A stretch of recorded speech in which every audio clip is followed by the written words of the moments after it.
guys, so anyways, this is going to be part 2 of the end of the year videos, which is going to be my 12 worst books of 2012. And if you guys haven't seen my 12 best books of 2012, you guys should really check it out because it's kind of what sets the whole thing in motion. So anyways, without further ado, I'll get started. The 12th worst book of 2012, I really hate to give it to the book because I absolutely love the series.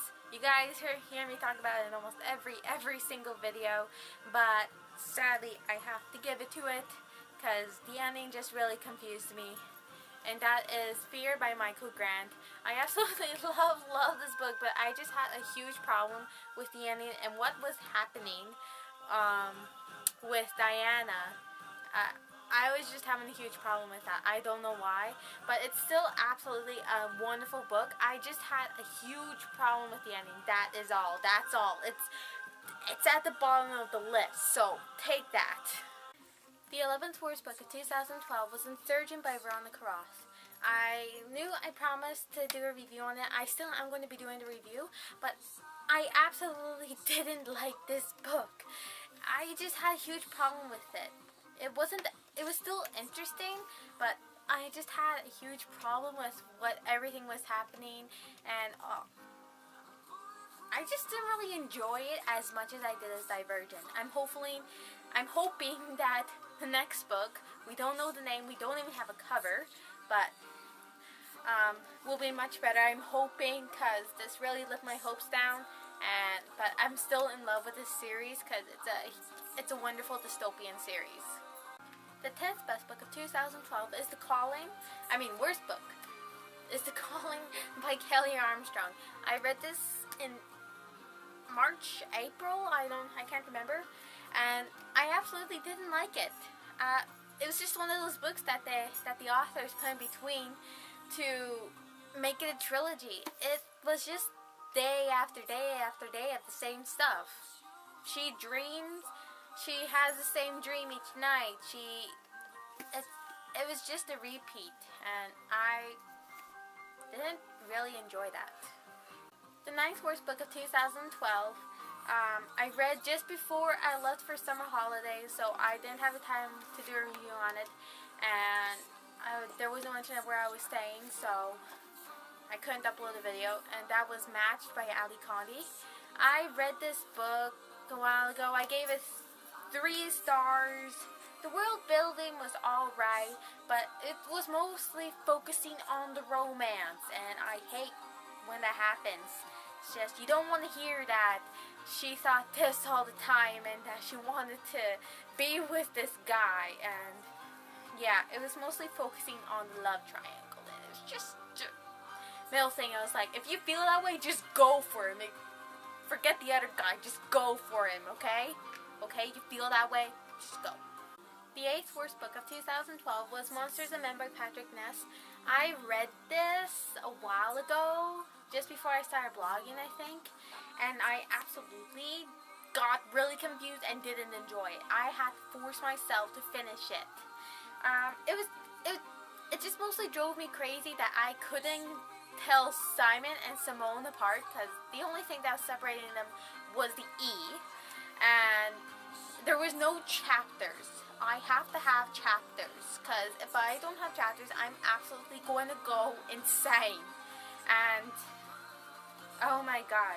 But it was still a really good book. I just didn't like how everything was happening. I just didn't enjoy that. The 7th worst book of 2012 is Beautiful Chaos by Garcia and Margaret Stohl. Now you guys know I love this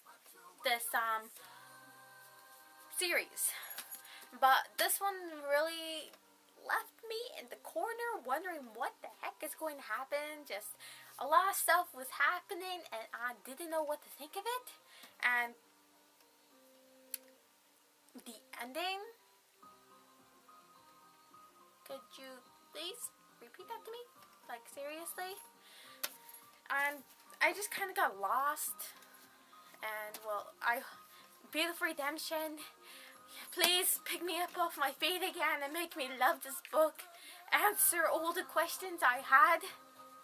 The sixth worst book of 2012 was The Force of Hands and Teeth by Carrie. I read this when I started blogging, and I wanted to do a review on it, but it was going to be an absolute negative review because I really didn't like this book. It was alright. I finished it in 3 days, and I was actually gasping at a few parts, but it was mostly focusing on what was happening with the characters, not with what was happening to the world. It wasn't action enough for me. If you're going to write a zombie book, make it action. Don't make it love triangle.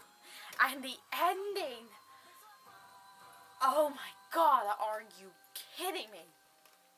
The last page, the last sentence, literally drove me crazy. So it practically forced me to buy the last 2 books. And you know what? They don't say anything on what happens at the ending of this book. What the heck? Can you? Ugh. The 5th worst book of 2012 is Evermore by Alyson Noel. I just didn't really get this book. I didn't get anything. I got a few stuff, but not a lot. And it kind of left me really confused and lying in the dirt.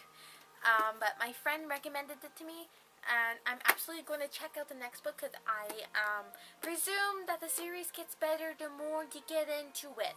Because you just can't leave it. You just can't. I can't start a series and not finish it. I just can't do that. That's not me.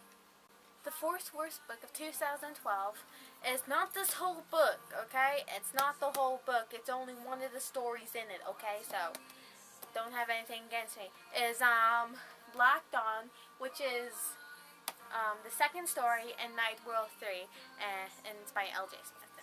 I didn't like it because I didn't get how you could hide an entire town in one place and not have anyone know about it. I just didn't get that. Even though I am kind of writing a story that is like that. Except it's not a whole town, it's a whole world. How can I not get that if I'm doing that? I confuse myself. It's quite a lot. The 3rd worst book of 2012, and I know I'm going to get a lot of negative reviews about this, but please, leave your polite comments. Please.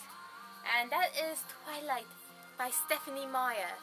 I just didn't get how, if there's something wrong with the Collins, why didn't the whole town try to figure that out instead of waiting until Bella came and discovered the whole thing that the Collins are vampires?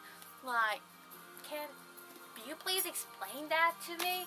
And it was just kind of slow paced. It was just a book.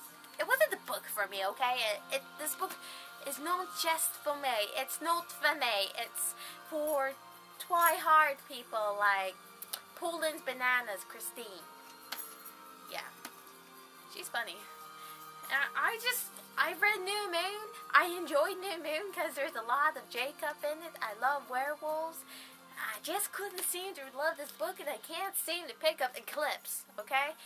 So you guys are not going to be asking me to review those, are you? The 2nd worst book of 2012 doesn't have a dust jacket because I bought a second-hand Stohl. And that is Hush Hush by Becca Fitzpatrick. This didn't have enough paranormal going on. It was just mostly about the romance, and I hate books just about romance. That's why I don't read romance books. That's just why. And I like, how can you call this a paranormal book? Could you just call it a romance book? Because that's all I read. Now, the very worst book of 2012 you always had to expect because of all the stuff I said about it. All the stuff I said about it. You guys gotta expect that. And that's Jessica's Guide to Dating on the Dark Side by Beth Fantaskey. I was really enjoying this book. I was actually reading it and I was like, oh my god, I can't wait till I get to see how this book ends. So I kept reading it. And then I got to the point where I couldn't stop, where I couldn't read it without burning the book. And let me tell you this, do not read a book that you're going to get mad at when you're babysitting, because you don't want to scare them, okay? And I tried, I can't, I'm sorry, but I just can't stand it anymore. So that is the whole pile, okay? I hope you guys enjoyed watching that pile grow, because we're going to be reviewing this pile right now. Okay, so we have the least worst all the way up to the worst. And then, of course, Jessica's Guide on the top. So that was my worst 12 books of 2012. I hope you guys enjoyed that. And that's the whole series of videos. So anyways, let me know what your worst 12 books of 2012 are. What book made you really mad and you enjoyed, like Jessica's Guide to Dating on the Dark Side. Oh my god. And I'll talk to you guys later.